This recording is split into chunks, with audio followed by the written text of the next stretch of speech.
I'm Dr. Jane Hughes, and welcome to the world of medicine's truth and its consequences, the only show on media that dares to tell you the truth about the new healthcare law.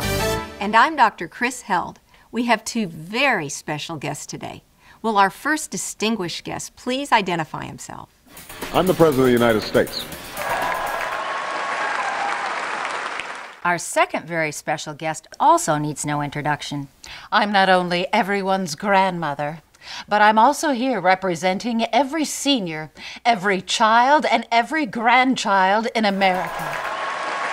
Grandma has volunteered to ask our president a series of questions pertaining to topics of special importance to all Americans, regardless of age. Especially on the topic of the Affordable Care Act, known as Obamacare. When our guest tells the truth, we will hear this sound. But if our guest doesn't tell the truth, we will hear this sound. Ready, Mr. President? I'm just happy that I could be here.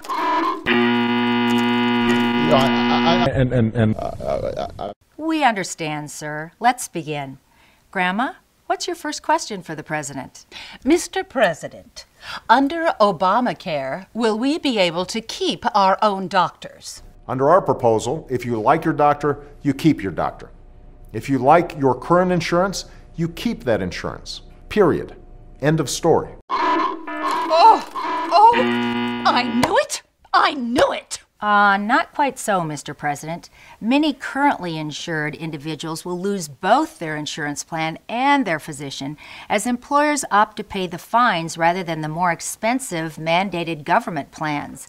Current polls suggest that up to 40% of physicians will leave medicine if this law is not repealed.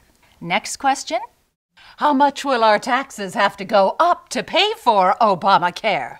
No family making less than $250,000 a year will see any form of tax increase. Mr. President, how can you continue to say that with a straight face? You must know, not only does Obamacare increase existing taxes, the law creates over a dozen brand new taxes, such as the individual mandate excise tax, surtax on investment income, tax on indoor tanning services, excise tax on charitable hospitals, excise tax on comprehensive health insurance plans, hike in the Medicare payroll tax, Blue Cross Blue Shield tax hike, tax on health services, the tax on innovator drug companies, the tax on medical device manufacturers, and the employer mandate tax. No new taxes? Those alone represent almost $500 billion in new taxes that will be paid by all Americans, and it breaks your promise not to raise taxes on the middle class. What do you have to say to that, Mr. President? Opponents of health reform warn that this is all some big plot for socialized medicine or government-run healthcare with long lines and rationed care. That's not true either. I don't believe that government can or should run healthcare. Make no mistake about it, this is socialized medicine. It's modeled after the British system of rationing boards. It contains the Independent Payment Advisory Board, as well as the Council for Comparative Effectiveness Research. These unelected bureaucrats can use their power to arbitrarily decide not only who will get care, but what kind of care they will receive. As someone who has read all 2,600 pages of Obamacare, let me assure you, the Affordable Care Act has very little to do with real health care reform and everything to do with government's intrusion and control of every aspect of our lives. Well, let's get back to the dollars and cents of Obamacare. Just how much is Obamacare going to cost all of us? It would cost us about the same as it would cost for about, hold on one second, I can't hear myself. It would cost about, I haven't had much sleep in the last 48 hours, so. Maybe I can help you, Mr. President. According to your own Office of Budget Management, the estimated cost of Obamacare has risen from your original guesstimate of $942 billion to now over $2 trillion, and it hasn't even been implemented yet. I want to be very clear. I will not sign on to any health plan that adds to our deficits over the next decade.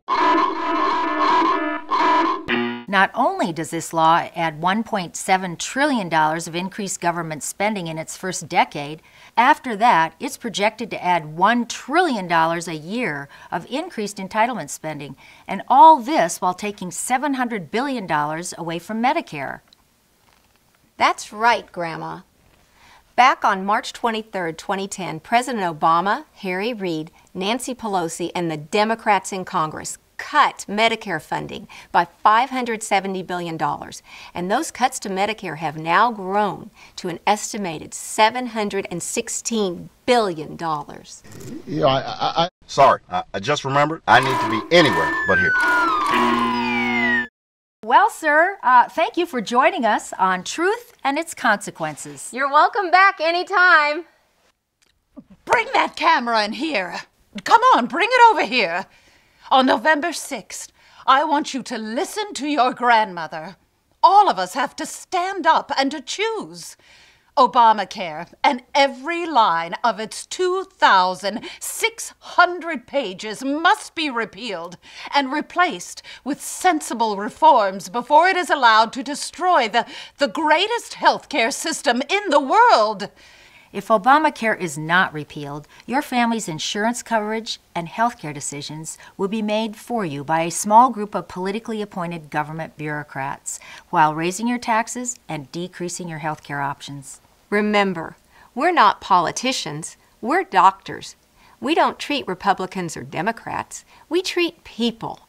And if we as physicians don't stand up to protect the rights and well-being of our patients, no one will. The first step to reform America's healthcare system is to repeal the highly politicized and deeply flawed Obamacare. To see firsthand what true patient-centered health reform looks like, please join us at adsfortruth.org. And help us reform the system while protecting your healthcare from arbitrary government controls. Let's do it right this time.